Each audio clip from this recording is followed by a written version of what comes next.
In Washington, they are sold as freedom fighters, the democratic alternative for Iran. But before we buy the packaging, we need to read the receipts.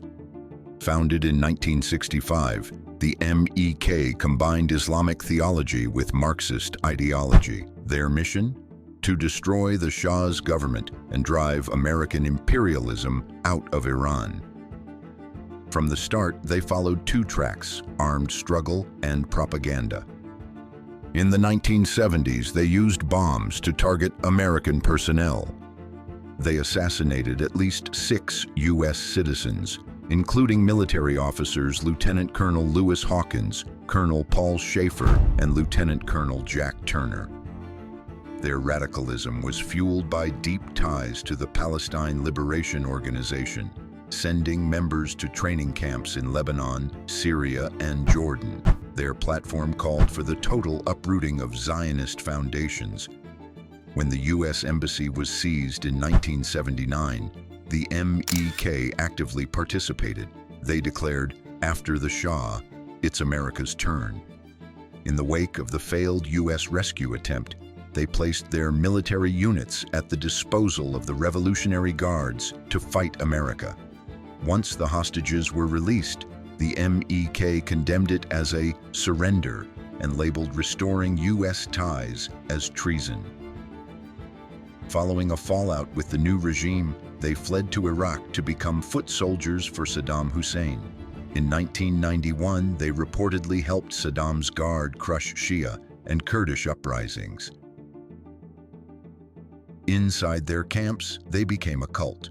Reports describe forced divorces, stolen children, and re-education prisons for dissenters. Because of these violent acts, the U.S. State Department designated the MEK as a foreign terrorist organization in 1997. However, the MEK launched a massive, multi-million-dollar lobbying campaign in Western capitals. In 2012, during the Obama administration, Secretary of State Hillary Clinton delisted them. But even then, the U.S. government warned, "We have not forgotten their past terrorism." Today, the goal is rebranding. The message is polished. The events look official. The branding says freedom. But the record does not change. An official State Department report was clear. They are shunned by most Iranians and are fundamentally undemocratic. They are not a viable alternative for Iran. However, some prominent U.S. political figures and advocacy networks have tried to rebrand the MEK. But make no mistake, these are paid appearances.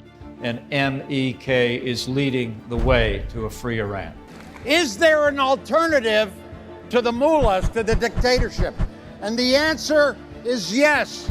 It's the resistance. It's the MEK. It's Mrs. Rajavi. The MEK has funneled massive sums into speakers' fees, but they are not buying legitimacy. They're renting it. Today, they hide behind shell groups like the Organization of Iranian American Community to appear popular. They can still push the same narrative through lobbying and legacy media, and they even disable comments across their digital platforms because they cannot handle public feedback. But we've seen the history. We're not buying the packaging.